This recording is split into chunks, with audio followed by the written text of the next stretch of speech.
If I told them once, I told them 1,000 times, you're gonna do a talk show, you put the words late or night in the title. Doesn't have to be both. I'm a reasonable man, but I've got some very important guests coming out here. People who use the word babe and who don't carry their own luggage. Now, are they gonna know that we're really with it without the words late or night? Huh?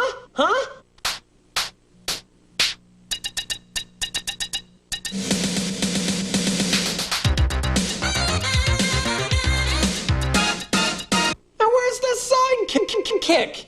Where's this sycophantic sidekick? Someone who's gonna laugh at my jokes and with whom I can exchange witty repartee. I don't want to make any idle threats, but unless this situation is resolved to the suite, I will have no choice but to ask some of my loved ones to go on a hunger strike. That's better.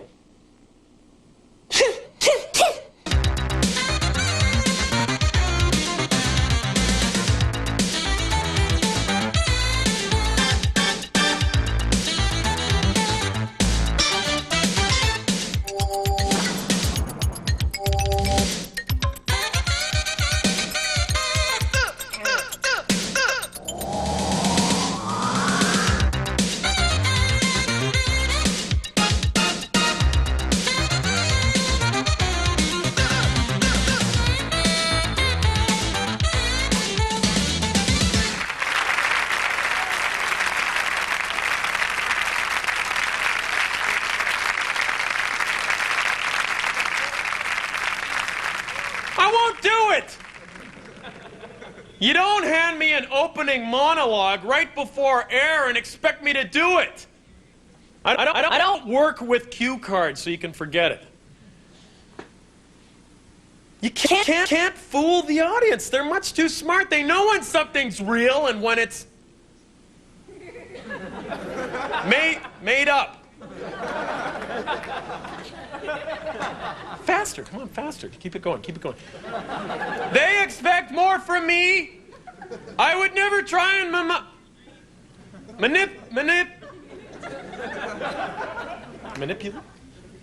manipulate them like that. My guests wouldn't stand for it. They would think I was Frank? They would think I was a Frank.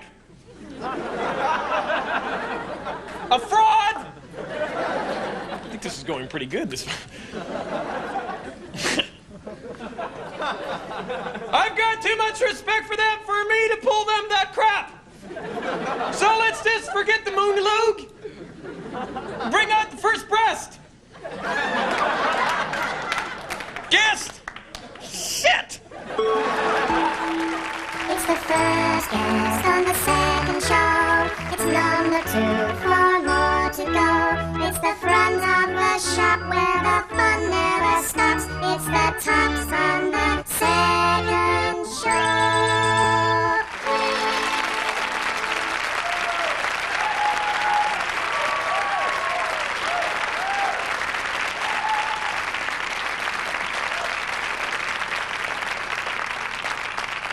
Drop kick those dwarves! My first guest has starred in TV, film, the stage, and in the fantasies of American men everywhere. Please welcome Mary Tyler, Kawait the Beguiler, Moore!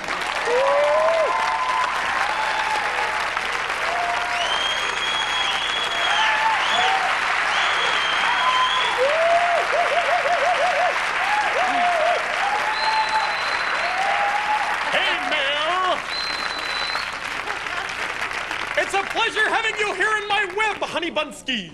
Well, thanks. It's really a pleasure being here. I've been wanting to meet you for a long time because it occurred to me you and I have a good deal in common. Really? What's that? Well, Our white teeth?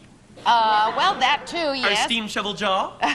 Our forehead like Mount Rushmore? No. What could it be? No, our beginnings in television. I mean, I'm assuming this is your beginning. I played a character called Sam on the Richard Diamond Show. and only the lower half of my body was ever seen. Sam was supposed to be this incredibly sexy telephone operator who spoke in a very deep, non-Mary Tyler Moore voice, and only my legs were shown. You, on the other hand, are shown only from the waist up. Isn't that funny? Isn't that incredible? Let's have a big round of applause for Mary Tyler Moore, who just pointed out the most obvious thing. Everything is wonderful. Being here is heavenly. Every single day she sends, everything is free. I used to be so careless, as if I couldn't care less. Did I have to make this mess when I was Mary's friend? Suddenly the heavens roared, suddenly the rain came down, suddenly was washed away the Mary that I knew. So when you find somebody who can think of me and celebrate, I made such a big mistake when I was Mary's friend. But here's the thing.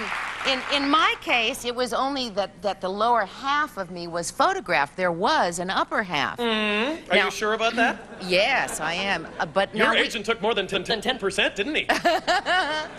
but we don't know about you. You apparently don't have a lower half, as it were. No, I don't.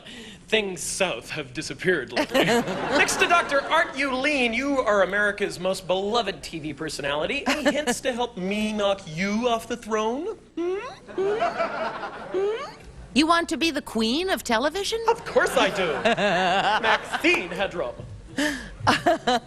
Well, I don't know how to answer that. I don't think you need to worry about it. I think you are perhaps the most wonderful innovation to come along to television in 20 years. Are you reading that? No, I mean it. That's why I'm here. She's gorgeous and she can come back again! Yeah. I like this show, and I also like the adventure show very much. I'm here, Bagatelle. So if I say, save me, be the light in my eyes.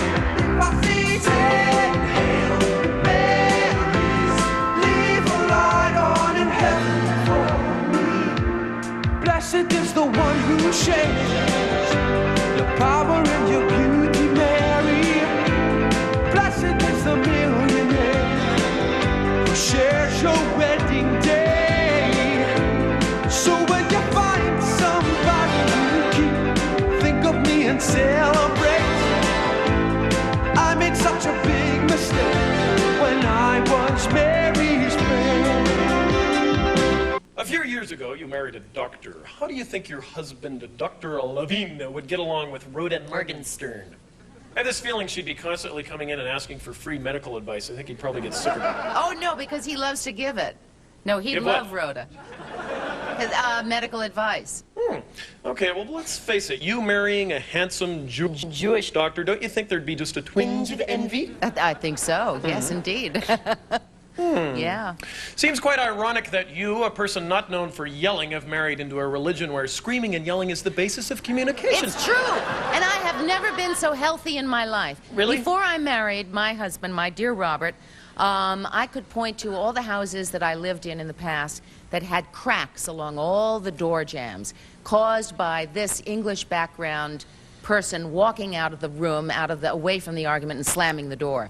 Okay, well, speaking of such things, Mary Richards was a character whose strengths far outnumbered her weaknesses. Did you ever come to a point where you couldn't stand the bitch? No, because she never really was all that perfect. If you remember her as being perfect, it's because you're using selective memory. And she was quite human, quite vulnerable. Huh? Selective memory? Right, right. You choose to remember only what you want to. And you choose to remember her as being this perfect person. Yes, you do. No, you pout. don't. No, you don't. If you want the fruit to fall, you have to give the tree a shake. If you shake the tree too hard,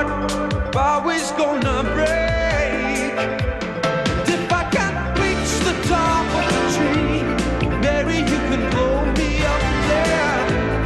What I wouldn't give to be when I was Mary's bread. So if I say, save me, be the light in my eyes. If I say, save Mary's, leave a light on in heaven. Save me, be the light in my eyes. If I say, save Mary's, leave a light on in heaven. Save me, be the light in my eyes. What I wouldn't give to be when I was Mary's bread. What I wouldn't give to be when I was Mary's bread. What I would save to me when I was Mary's bread.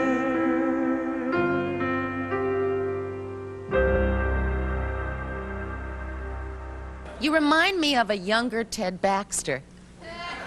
Right? Yeah. We go to the same tailor. We use an awful lot of starch in our shoulder pads. That's right. Okay, Mayor. I'm sure a lot of your fans, as well as the networks, are clamoring for a reunion of the old gang at WJM. Mayor, speaking as one of your biggest fans, please promise no reunion show! Good, I agree. I hate them. Let me shoot this one past you. What is a typical day like for Mary Tyler Moore? I'll start you off. The alarm clock rings. What time is it? It's usually about 9:30, 10 o'clock. Then what happens? Then I feed the dogs. Then what? Then I take a shower. Then what? Breakfast is usually cereal with low-fat milk. Typical day for you? How long have you been up by now? I've been up probably 2.5, 3 hours. Okay, well, All right. we'd like to hear the rest of this day, but I'm afraid we don't really have the time. Oh, no. It's been great having you on the show. Ladies and gentlemen, Mary Tyler Moore! Thanks.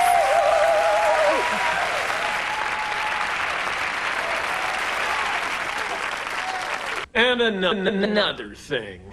Where's the band? I need a band to nod hello to when I'm introduced and tell everyone what a shame it is that they don't get to hear them during the commercials. And I need a band leader. Someone whose clothing I can ridicule, who fakes a sense of humor and who peppers his speech with outdated musician slang.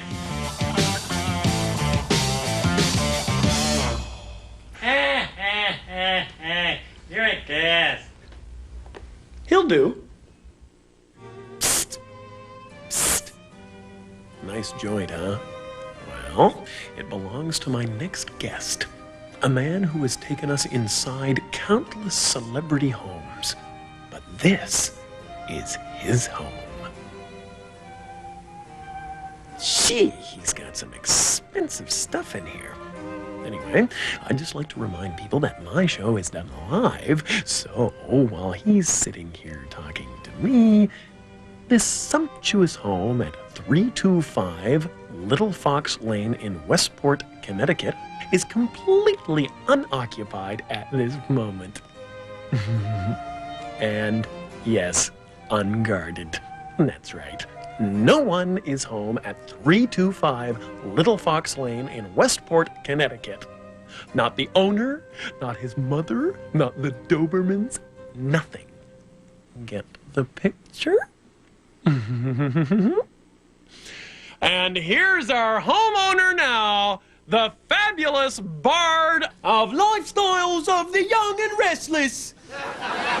Ladies and gentlemen, please welcome Robin, I saw Heather Thomas naked, Leach. Hey, Bob. Picture this. You're cruising the high seas in a 40-foot yacht. Suddenly it's hit by a torpedo. You find yourself thrashing in the water. To your right, crying for help, is your youngest son, a non-swimmer. To your left, the fabulous Greta Garbo. She cries, "Save me, Robin, and I'll do an interview." Whom do you save, Leach? This one. With a bottle of champagne. Robbo, what can I say? I'm feeling a little guilty, buddy, and I guess I owe you an apology. All those hundreds of calls you made to me about coming on, your people calling me up, the whining, the begging. Okay, so you finally made it on my show. What do you want to know? Go ahead, ask me everything. How rich are you? God, if only you knew. I'm raking it in. Actually, I hire people to do the raking for me. What about this? So rich, you're just a myth of your own imagination. A myth of my own imagination? You got a terrible list there, Leach. What about the dressing gown? Silk, it looks like the inside of a chocolate box. Doesn't it? I mean, take a look at yourself in the mirror, old man. But Bob, have you had a look in the mirror lately? My God, you multicolored duvet that you're wearing? What is that? Unbelievable. It looks like a relief map of China. Rather, you've been inside countless palatial estates, rivaling Xanadu in their splendor. I'm sure we would like to know who keeps the filthiest house, who has the worst table manners, who eats like a pig. Come on, spit it out. Well, you know, do you remember Sunday night at dinner a couple of weeks ago when you and I were together? Mm-hmm. And that was it. Don't do yourself down! Don't do yourself down, Porky! What about this? Say you're in a taxi cab and you notice a little book on the back seat. You open it up. It's Warren Beatty's diary. Do you? 1, return it. 2, read it and return it. 3, read it and publish it and then return it. Or 4, read it and blackmail them. 3 and 4. 3 and 4. Right on. Okay, last question. Suppose Greta Garbo called you up and agreed to do an interview. The scoop of the century. Garbo talks, but with the stipulation that you'd have to do it in a bra and panties. Would you do it? Come on, would you? She in the bra or me in the bra? You know what I mean. I know what you're wearing underneath that duvet. Yes, I would do that interview. You would? All right!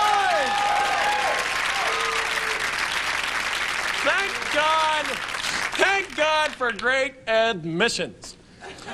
Suppose Greta said, I'll do the interview, but you have to do it sitting in a frying pan with peanut butter on your feet for her dogs to lick. Still wearing the bra and panties? Of course. If the oil in the frying pan is not hot, yes, I would do that interview. Okay. Let me try just one more. No frying pan, but Greta gets to spit popcorn at you as she pleases. Your teeth are so clean.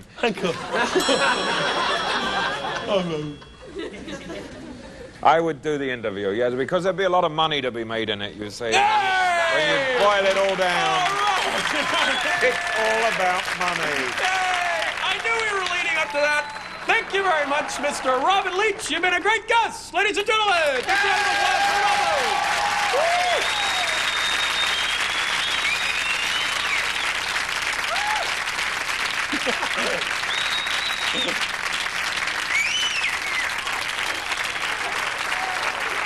Thanks, everybody. You've been a great audience. Good night.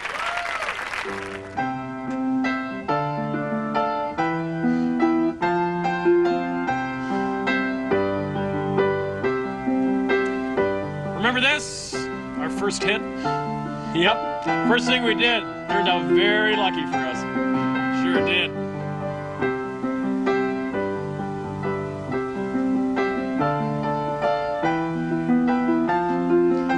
Wasn't that great? Everybody fell in love with it. Showing film clips that nobody knows. What a cheap way of filling a show. Then there was that time we'd been struggling, and then right out of the blue, in Frankie's Diner, yeah, I had a mouthful of chili dog. That's right. But it didn't stop you coming up with this. Oh, yeah, you think they still happen like that for these younger guys? I doubt it. I don't think so. Showing film clips that nobody knows. What a cheap way of filling a show. And remember that time you just come back from vacation and you couldn't get this off your mind? Wait, I know this.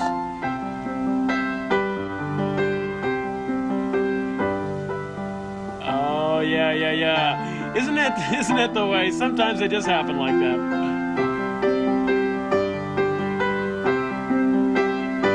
Showing film clips that nobody knows.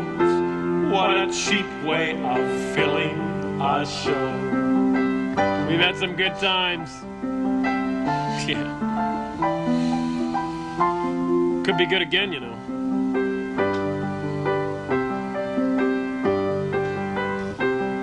Don't start all that again. I love you.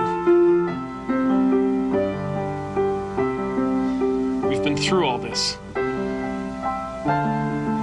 You'll have to go. Now. We need to talk. Yes, but not now. Please go. Okay. Bye. I'll be thinking of you. Hi. Hi. Who are you talking to? Oh, no one. Myself. That's funny. Could have sworn I smelled Aqua Velva. Remember this? Our first hit? Yeah, first thing we did. Turned out very lucky for us.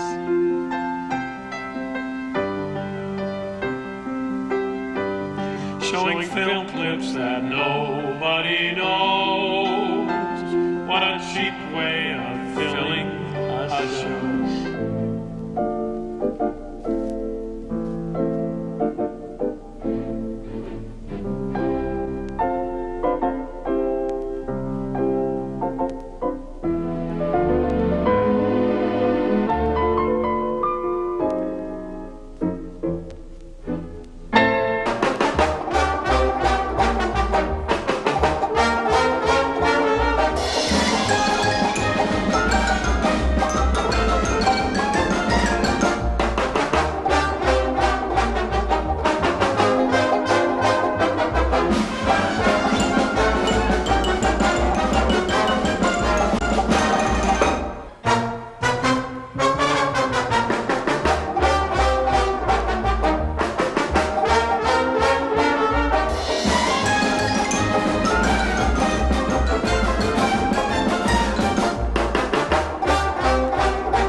I love you.